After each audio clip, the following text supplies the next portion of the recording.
It's recorded. Welcome everybody to my talk, Color in CSS, using new spaces, functions, and techniques to make your site shine. First of all, a little bit about me. My name is Aubrey Sambor. I'm a lead engineer at Lullabot. I live not far from here in Massachusetts, and I have been doing CSS for over 25 years. It's the first thing, it's my first love when it comes to front-end development. I love talking about it. I love helping people with it. So it's a lot of fun. If you want to find me online, I am mainly on Mastodon. I'm at labyrinth.social/starshaped. I have a blog at starshaped.org. You can find me on LinkedIn. And of course, you can find me on Drupal.org. I'm pretty much star-shaped everywhere. So if you want to find me, that's my name. So what am I going to talk about today? I am going to give an overview of the color spaces that are available today. I'm going to talk about what's new in the color modules, mainly levels 4 and 5. I know 6 is under consideration right now, but there isn't really anything that's been released yet with 6, except for one little thing that I'll show a demo of that isn't quite ready for prime time yet in level 6. I'm going to go over some of the color functions and how to use them. I'm going to talk about how you use custom properties, aka CSS variables, to change values of color items within a color space. And I'm going to talk about a little bit of ways to make your site more accessible with a couple different new functions in CSS as well. Light, dark, and the color contrast, which is the thing that's not quite ready for prime time yet, but will be cool once it finally is. But first, I'm going to talk about the current color spaces that are available today. But before that, I'm going to go over a little bit of what a gamut is, because for me, when I was learning about this stuff, I'm like, what's the difference between a gamut and a color space? I don't know what the difference is, and I see the terms used interchangeably when I'm doing any kind of research on what's going on with these. So let me just give a quick overview of what they are. So a gamut is a range of colors on a device. It's usually displayed as a shape within the human visual gamut, which I have a visual of on the next slide. And the human visual gamut is the range of colors that a human eye can detect. Like, you know, there's millions of colors, there's lots of colors that we can't see, but the human visual gamut is a list or a range of the colors that we can actually see. And two examples of gamuts, and these are the two that I feel like are the most common that you might see, are sRGB and P3. Most Apple devices actually support the P3 wide gamut. It's the, like again, the P3 color range is a lot bigger. There's a lot more colors available in P3 than there is in RGB. So these are just the two different kinds. These are two kinds of gamuts. There are other ones, but these are the two I'm focusing on because, again, they're probably the ones you're going to see as someone who's working on the web. And here, good, it's displayed right away. Sometimes this image takes a little bit to show up, and it's annoying. So I'm like, there's something here for you to see. So this is a view of the human visual gamut, this huge kind of like triangle-y looking thing with the big one. This is a view of all colors visible by the human eye. There's a little triangle in there, you can kind of see it. That represents what the sRGB gamut is. So it doesn't have, it's not the entire wide range of the human visual gamut, but it's that little bit that it would show. And this is what the web used up until CSS Color Module 4, which only came out a few years ago. So you were only using RGB when you were doing anything on the web before Color Module 4. So it's just in this little triangle that you see there within the bigger one. And there's other color spaces that are within this human visual gamut. Like P3 is also in this gamut, but it's a different shaped triangle that maybe has more green, or maybe it has more purple because it goes farther down. So that's just a visual representation if you wanted to know what the visual gamut versus what the little color spaces are within the gamut. And a color space, like I just said, is the arrangement of colors within this particular gamut. And they're displayed in different shapes depending on the space. So I have two examples here. The top one is RGB color space. It's often displayed as a cube. So you can see that the green is on one side, the blue is on one side, and the red's on one side. And you move closer to like different ends of the cube to kind of get the different colors within this color space. And then HSL, the hue, saturation, and lightness color space, is defined as usually a cylinder like this with the hue, it goes all the way around like it's a circle. Saturation goes from the inside out, and lightness goes up and down. So that's just a good way to visually represent what this color space looks like and what options you have with these color spaces. In summary, a gamut is a collection of the colors, and a color space is the arrangement of colors within this specific gamut. Now we can talk about the current color spaces. Like I said, I just gave a couple examples, but there are a couple other ones. And the first ones I'm going to talk about are the ones you're probably more familiar with. So this is kind of more of an overview. And this is the RGB color space. Again, this is the one you're probably most familiar with if you've been working with the web for a while. And like I said earlier, it was the only one you could really use up until the Color Module 4 functions were released.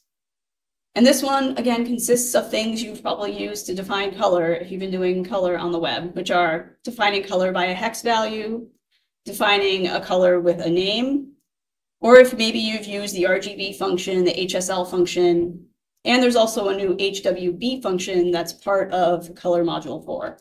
So HWB might be one you haven't used yet, but these other ones have been around for a while. Again, first hex, pretty overview, it's the way most people first learn how to define color in CSS. You do a hex value. There are hexadecimal values from 0 to F, defined by RRGGBB. Or you can write them shorthand, color like 000, which is black. It's kind of confusing because you kind of don't know what colors these are unless you really know the hex values. Like you can look at a hex value and say, yeah, that one is hot pink. Like black and white are pretty straightforward, but anything else, it's kind of hard to know what they are. So that's kind of where named colors comes in. These were predefined keywords that represent these hex colors. Not every single one of these hex values has a named color, but there is a whole list of named colors on MDN if you're curious about which ones actually have this. So you can use this instead so that you can define a color without knowing what the hex value is. So that makes it a lot easier. And you can use current color and transparent. Those are also named colors in here.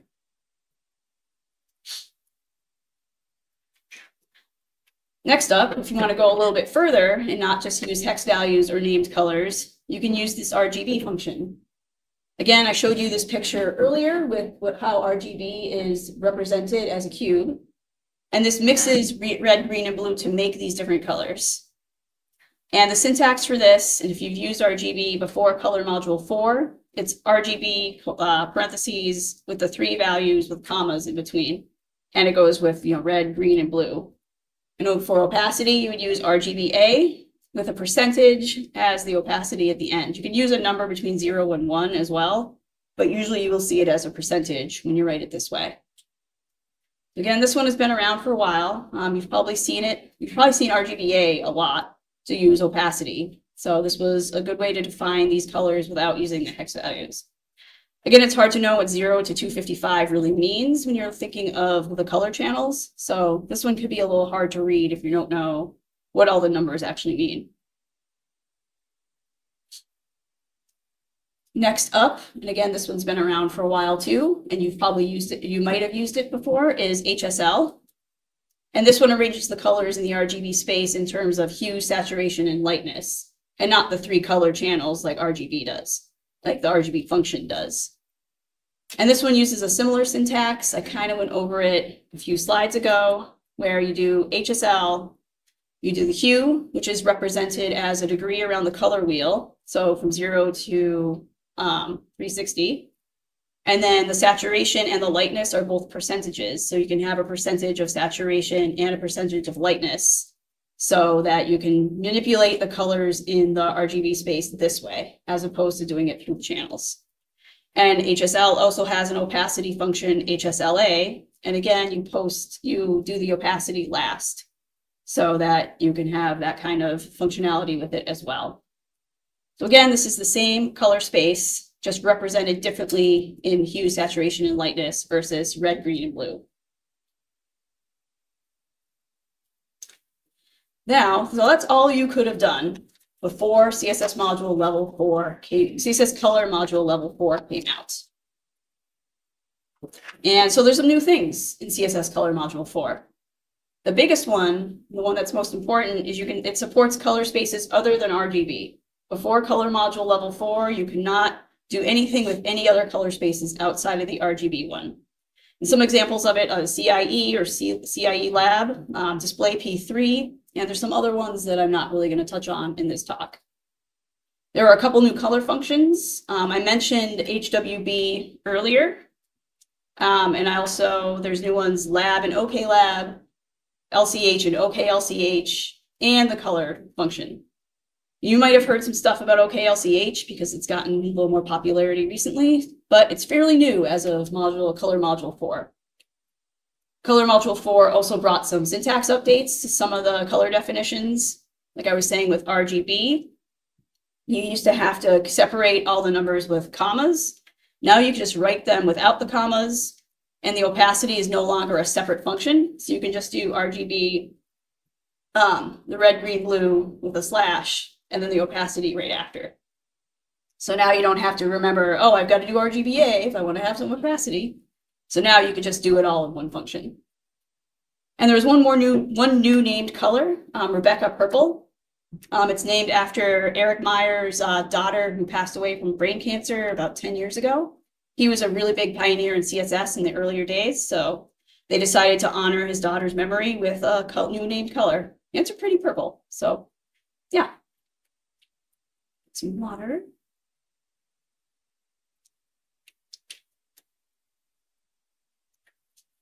So first, I am going to go over this new HWB function.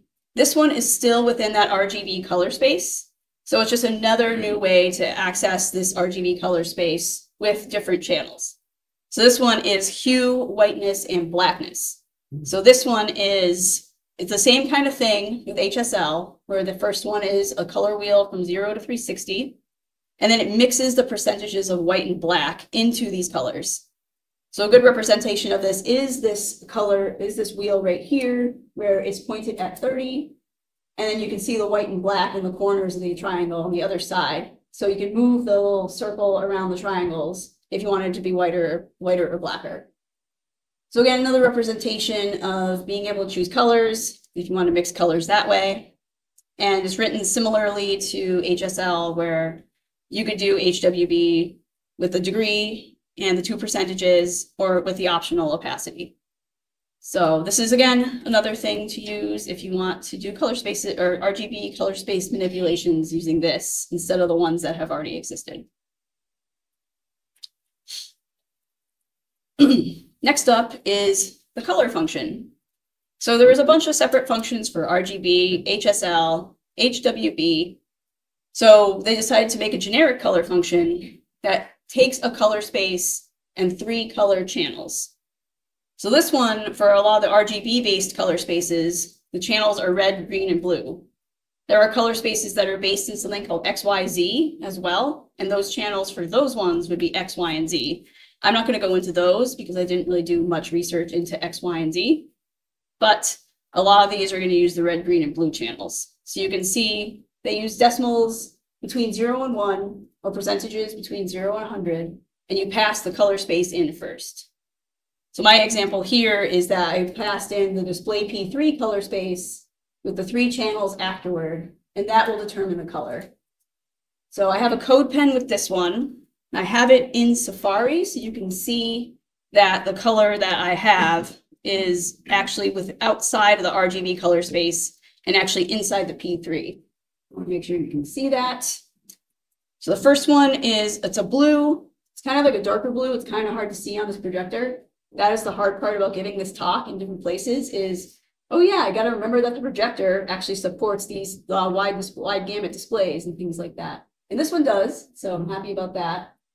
So the first one is a color using the RGB space. So it's kind of like a duller blue. And then the bottom one is a color using the P3 space.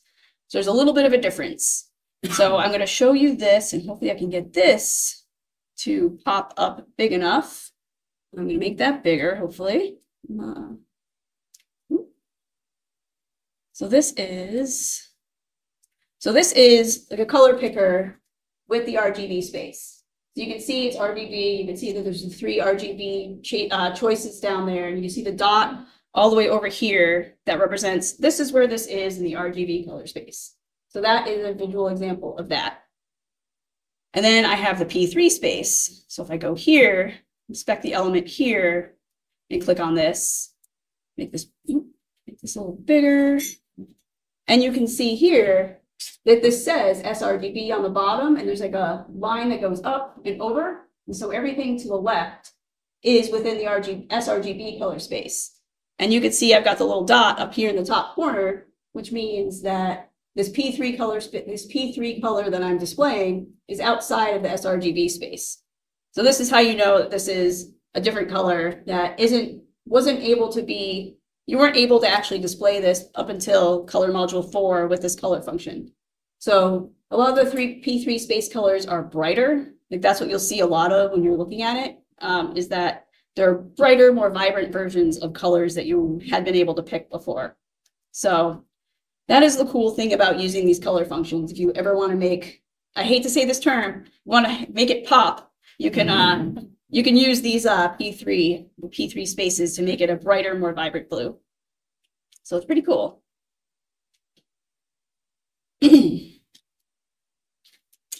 So next up, I'm going to start going into different color spaces. Well, just really 2 more color spaces that I'm going to talk about. And the first one is CIE or CLAB. You'll see it called both. And this one is a color space that's actually been around since the 70s. And it was modeled after how colors are actually perceived by the human eye. It's not modeled after the RGB channels like the RGB color space is.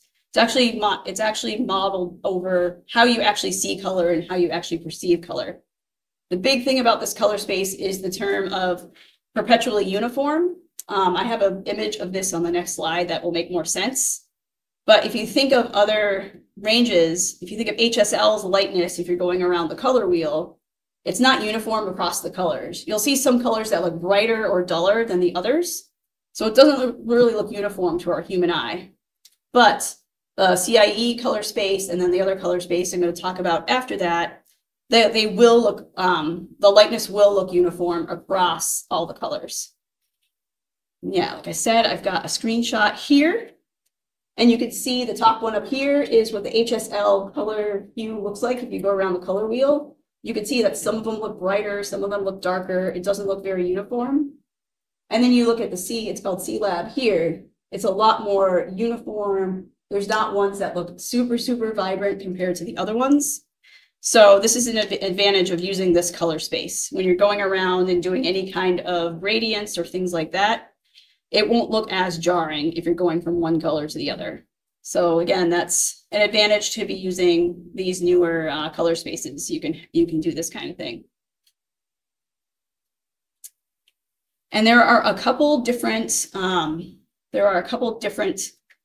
things in here. The first one is called lab. And this one consists of a lightness and 2 color channels. The A and B in lab don't really stand for anything. It's just, we need some letters, so just do A and B. Why not?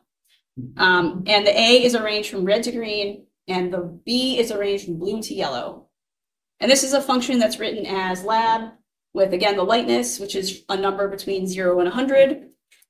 And then the second and third number are, I don't know why it's negative 125 to 125, but those are the ranges that you want to stick with. You could probably do other ones, but it does something called going out of gamut. If you try going below 125 or above 125, because there might not be those channels for that particular lightness. So that's just something to think about. And it's good to just stay within this range so that you're not, messing things up. And so the second parameter, if you go above 0, it's more red. And if you go below 0, it's more green. And the third parameter, if it's more yellow when you're above 0, more blue when you're below 0. So you can kind of tweak the colors that way with using them. And again, the function is written similarly to HSL, RGB, where you have the 3 channels, the slash, and then the opacity at the end. So that's lab. And then there's also LCH, which is similar to lab. Again, it's another perpetually uniform perpetually uniform. And this one stands for lightness chroma, and hue. And again, similar to HSL, where it's got the lightness, which is a range from 0 to 100. The chroma is something that's kind of like a saturation, but kind of not. And it depends on what gamut you're using. The number can be completely different. And then the hue is the same as HSL, which is around the color wheel. And this is easier to visualize than lab because it's got the 3 different types. It's not just A and B. These are just random channels. And again, you write it LCH with the percentage, the decimal, and the degree for the hue. So that is the CIE color space.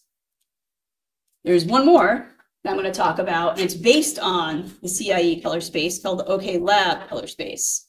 This one is a lot newer. This one was created in 2020 by this person named Bjorn Ottosson. They wrote this article about okLAB and they did some color corrections. There was some issues with purples and blues within the CIE color space. So this person came in and wrote some math to kind of update the functions so that when you're going around or passing through or interpolating through the colors, it's not going to go from, like if you're doing a what's it called? A gradient from white to blue in the lab right now, it would go in through the purple first. So this person rewrote it so that when you're doing that, it'll just go from white to blue. And I have an example of this, I think, on the next slide. So first I'll talk about okLAB. Again, it's the same as lab, but there's color corrections that were noted. And the second and third parameters are a lot narrower of a range. So this probably fixes some of it, along with the math that Bjorn had added to this these color space functions. So yeah, like I said earlier, gradients are more consistent in okLAB than they are in the regular lab because of this math.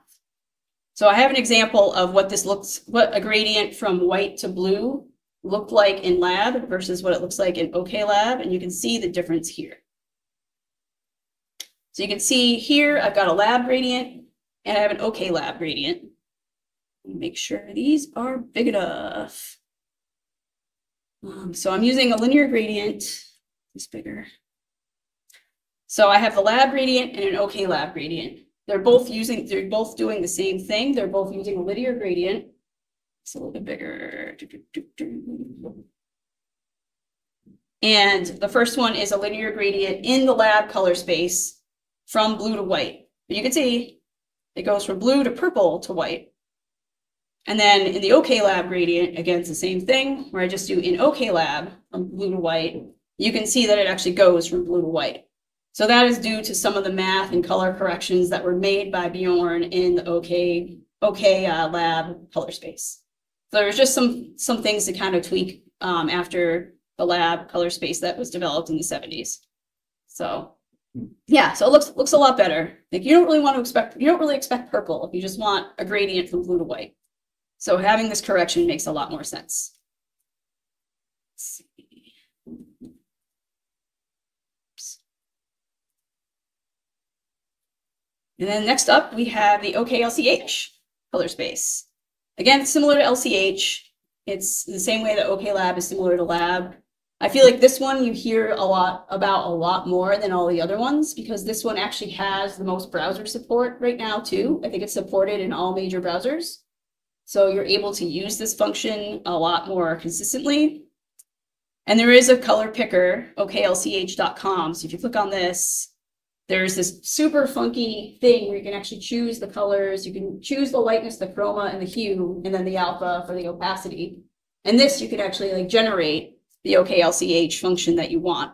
So if you want to use this, you can do this. But you can see that there's a lot of dependencies between the lightness, chroma, and hue. If you change the lightness, the chroma and the hues will change. So that's why there's very different variables depending on which ones you move around and switch. So it's complicated, but it's the math that goes into making this more perpetually uniform so that it actually looks more visually appealing to your eyes.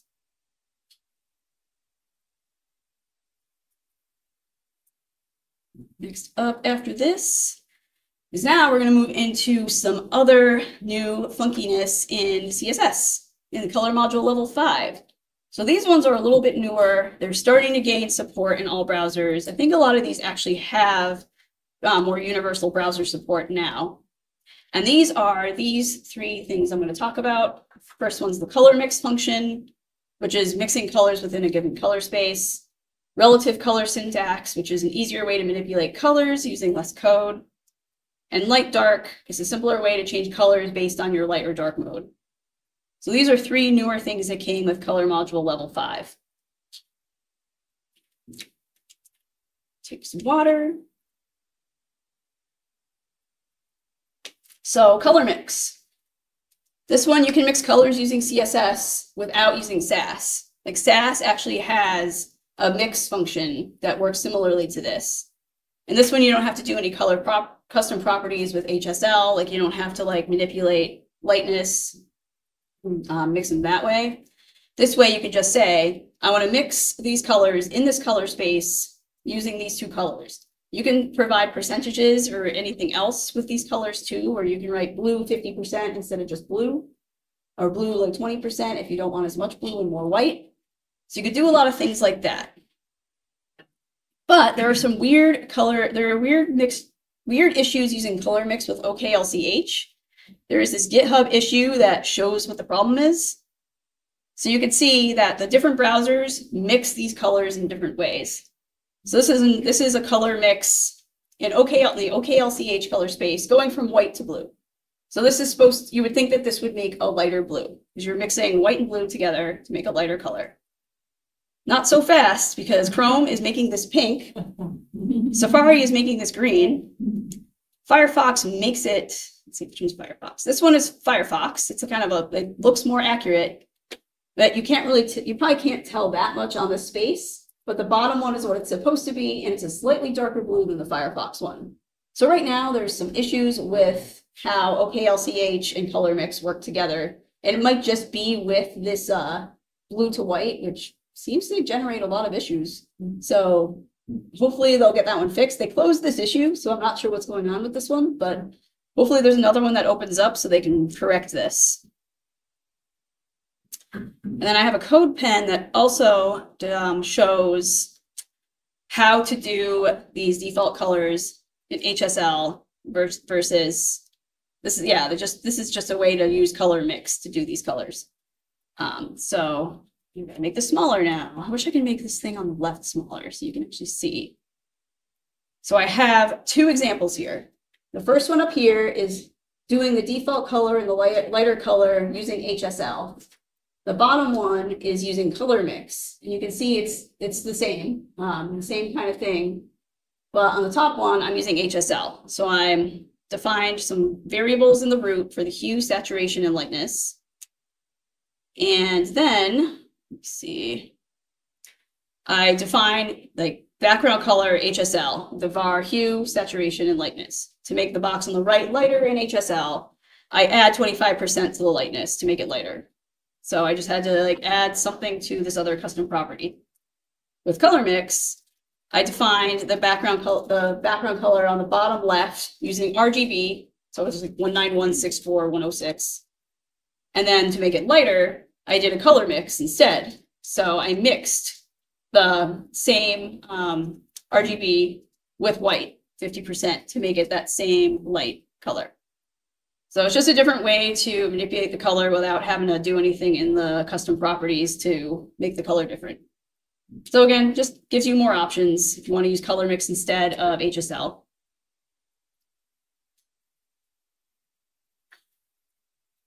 And then I'm going to get into relative color syntax, but before I do that, I am going to go over how you update colors using custom properties, which is what you would do before relative color syntax was widely supported across browsers. So with this one, you would have to create, I showed you this a little bit with HSL. You create a custom property for each part, like if it's HSL, one for the hue, one for the saturation, and one for the lightness. So this is what you would do. Then you would manipulate one part and then define it again to combine it all together. And I have an example of how you do this here. And it's the same kind of thing where it's HSL, and then I have a lighter version of the HSL. And I'm defining all of these variables within my root here. I've got hue, saturation, lightness, the new lightness as a different variable. And then I have the regular background, which has the original hue, saturation, and lightness. And then I have background lighter that passes in that new lightness variable. So that makes this one a lighter color. It's at 75% as opposed to 25%, which is the difference here. So you did it that way if you wanted to make a color lighter. And you can manipulate it with calc like I was doing on the other slide as well. But you can also do it this way. So that's how you do a lot of color manipulations before relative color syntax was around. And now I'll talk about relative color syntax. And this one, it's more concise. It's supported everywhere. When I was first giving this talk at the beginning of the year, it was not in Firefox, but now it is. So if you're a Firefox user, you can finally use relative color syntax in your code. And this one is different in that instead of separating out all the custom properties, you can actually just say background color HSL from green, and then you have the H, the S, and the L individually that you can manipulate right in the function. So if you want to change, like this example here is changing the hue from green and adding 200 degrees to the green. So it goes around the color wheel. So it updates the color that way, keeping the same saturation and lightness. So that's one thing you can do with it, but I have two examples in this code pen here. I have that one and I have a different one. So this one here, I've got the HSL example I was showing you earlier, but this time I'm doing relative color syntax instead of the variables. Make this a little bit bigger. So in here in the root, I'm defining the two backgrounds for the HSLs. The first one is this one here, the darker purpley burgundy background, where it's just HSL, the degrees, and the saturation and lightness. The lighter one down here, I'm using relative color syntax to make the lightness lighter. So I'm just doing HSL from the background I had defined right above. I want to use the same hue, same saturation, but I'm making the lightness 75% so that it's lighter. And so that's why this one's lighter. So you're not having to like write all those custom properties out, reassembling them and all that stuff. So you can just do this instead. And that's pretty neat. And then the second example I have down here is that hue shift one I was talking about in the previous slide, which is, again, just doing the same. Where is it? Here we go. So this one is, let's see, where is this code?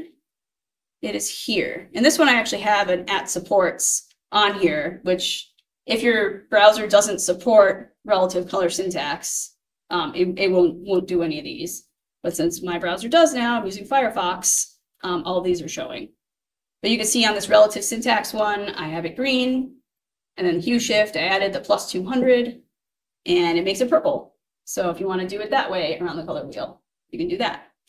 Again, relative color syntax makes it a lot easier so that you're not, like, again, writing all these custom properties out and putting them all back together. So it's pretty sweet.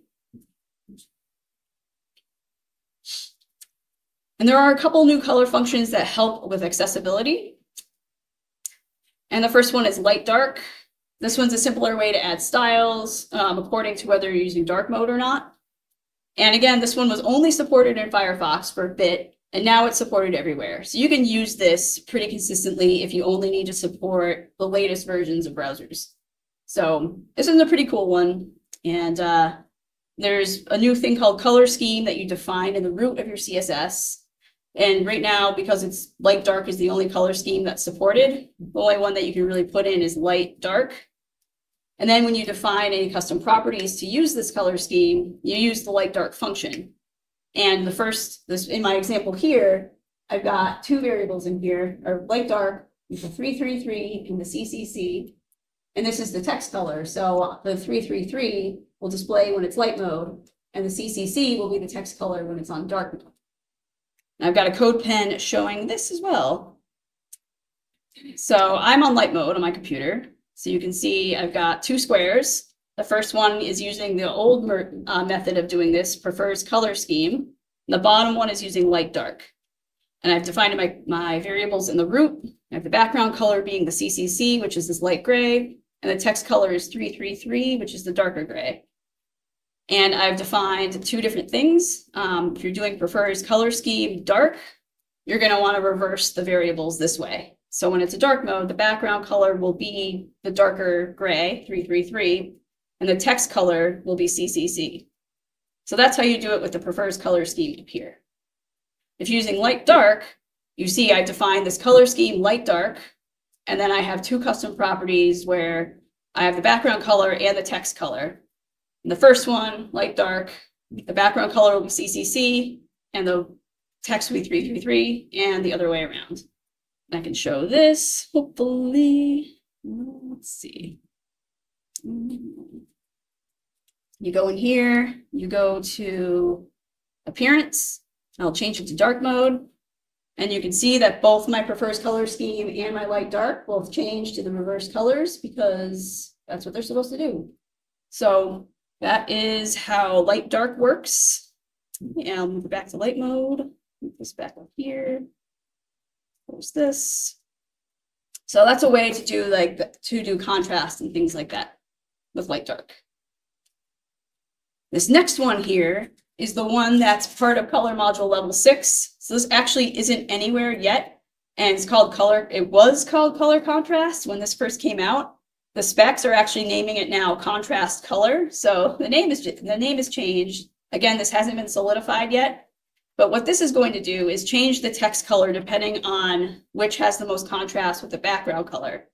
So you would define a color as color contrast, your two different options, which is, in this example, just two different text colors, and then I've got the background of black. So depending on where it is, it'll choose which contrast color to use in the top. And I actually have a code pen that Dave Rupert wrote. I didn't do this, and I can show you how this works in a practical example here. So I've got this. You can see that I've got a hello world in the middle here with a kind of a peach background, with black text and a link that is blue.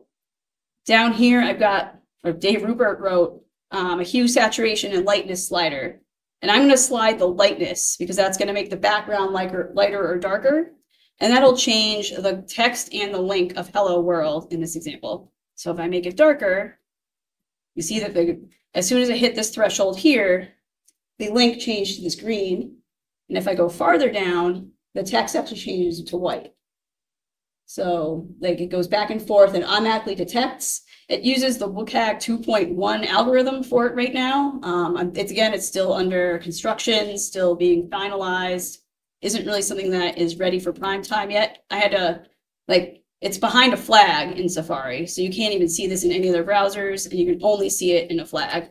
But this will be pretty cool once it gets in to automatically detect contrast that actually passes accessibility criteria. So this will be pretty sweet once this gets in. All right, wrapping up. There are a lot of new things happening with CSS today. There's all the new color spaces I went over, especially okLCH, which I feel like has a lot of promise. New functions such as color, color mix, and so much more that I talked about, like light, dark, hopefully this contrast color that comes up that eventually gets released. There's I gotta update my slides, easier ways to manipulate color variations using relative color syntax. Firefox does support it now. I just forgot to leave that out of the slides. And then there's functions to help with accessibility, such as light, dark. And again, used to be called color contrast, but is going to be called contrast color now, if the specs are correct now. Lots of cool things that are here now that you can use for color now, and they're pretty great. If you have further reading, I have a ton of links. So if you go to my slides later, you can take a look at a bunch of these, read more about high definition CSS, read about a guide to CSS colors. You can actually read the color level 4 and 5 specs. There's a lot of cool things to read if you want to learn more. Again, here's my information. If you want to contact me online, again, I'm mainly on Mastodon right now, so feel free to reach out. And that's it. Does anyone have any questions?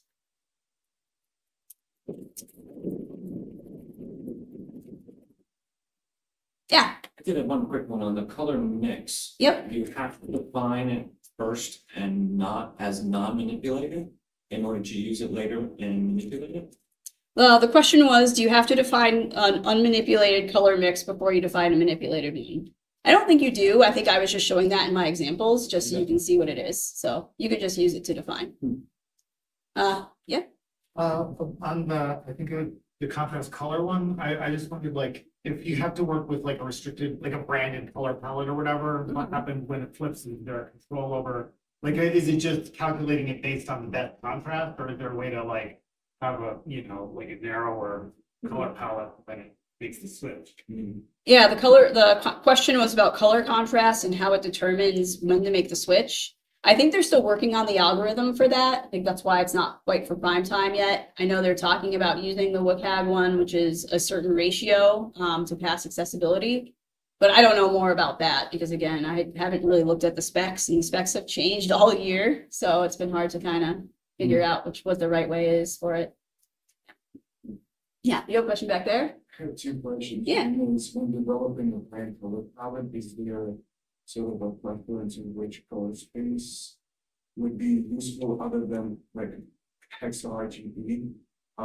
Because, you know, if you wanted to go into getting lighter and darker colors of the brand color, is there a suggestion you can make? Yeah, the question was, when you're developing like a design system or a color brand palette, is there a preference for which color space to use? I don't think there is. I actually don't think there's a lot of designers using okLCH yet. I'm still seeing a lot of RGB because I think a lot of designer tools just use like Figma. I think only it has everything in RGB. I would hope this would change sometime soon once a lot of these tools are starting to support other color spaces, which will be really, really nice so that we can take more advantage of using them in our designs for clients and things like that. And hopefully that will be something that comes soon, but I'm not sure what Figma's roadmap is or anything like that. But it would be cool to actually see those. One more, when using the light dark, is it just reserved for color or can it be applied to like sizes? Yeah, the question was light dark, is it only restricted to color or can you do sizes or any other properties in it? As far as I know, it's only colors, but I'd have to double check that because I don't know off the top of my head. I would think it would be only colors. I think there are different color schemes that are supported within that color scheme function I was showing you, but I think only light dark is the only one that exists right now. So, yeah.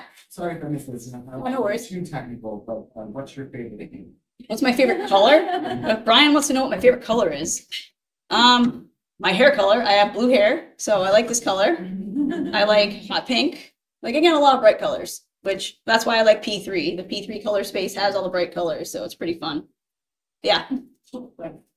Yeah, no problem. Yeah. Where can we get the slides from? What'd you say? Where can we find the slides? Where can we find the slides is the next question. They will be up. I will probably have a website up. The slides will also, I think, be on the Dead Camp website, like on my profile. I'll have to double check that. I can't remember if that's a thing. But I'll make them available. I'll post them on Mastodon. I should probably start posting my slides on LinkedIn because I know a lot of people use LinkedIn, but they'll be out there. And then the YouTube recording of this will also be available probably pretty soon because they go up pretty fast. So if you want to watch this again, yeah, I'll make the slides available online. So you'll be able to see them. Yeah. I have one more. Yeah. When working with brand colors, you not only have to think about the online experience, but in print, it's less so. When I think about the P3 space and the availability of colors, let's say like that white, blue, is there any transition into the print colors that would be used, you know, like the PMS colors? Is there like a correlation or? Yeah, the question is there a correlation between the P3 colors and any kind of print color spaces that are out there? I don't know off the top of my head. I don't really have a lot of experience doing print. I don't have any experience doing print design, so I'm not sure what the correlation is there. I know this one is more, P3 is more focused on the digital experience. So I would think at some point there is some sort of correlation, but I don't know how simple that would be. Like, so I don't know off the top of my head. I haven't done print for a while either, Oh. but I remember when I did, it was really hard to represent PMS colors, really nice bright ones in the CMYK color space. So Mhm. anything now in the digital space, I think some of those PMS colors will be at a better match on screen than they used to. Yeah, that's the concern that I had. It usually is like more gray area, like you try, Yeah, there is tools to kind of match the online and print colors, but it usually is very gray. Yeah, it makes sense. Yeah, so there was this discussion on experience using color spaces in print. So just want to call that out on the recording. Yeah. great. Do you have a preferred method or like what's your go-to at this point, balancing, you know, the most experimental to like most simple or most basic? Like, You know, Which one do I use, you mean? yeah. Yeah. Or Yeah, the question is, like, which ones of these do I use day to day? Which ones do I like the best? I still use RGB mainly. I haven't done anything with P3 or anything like that in my client projects, mainly because a lot of the designs I work off of aren't using these new colors. Again, it's something I really want to start using more because it'd be cool to have a wider range of colors, and designers I think would really like that too. But yeah, I'm still using RGB. I'm trying to use HSL more because you could have more control over the 3 channels. And then using the color mix or using relative color syntax to manipulate things is the way to go, I think, right now. And hopefully okLCH will be used in designs pretty soon because it would be pretty sweet to be able to do that. thank you. Yeah. All right. Yeah. Who do you follow to get updates on like the contrast color? Like, I want to know when that's coming out. The question is, who do I follow to get updates on this? I'll usually just go to like the CSS working group and things like that to see what they're talking about. Miriam Suzanne is a really fun person to follow with a lot of this stuff. She does a lot of work on the color spaces and things like that, and a lot of CSS work in general. So following her is a really good, is someone to follow. She posts on Mastodon a lot. I assume she has a Blue Sky account too, but yeah, she is around and talking about CSS all the time. She's pretty great. Right, I think I'm going to wrap up now. And if anybody has any other questions, feel free to reach out to me. I'll be around the rest of the day today. I'll be at the after party tonight. So yeah, if you have any other color questions or just want to talk about it, come up here and let me know. So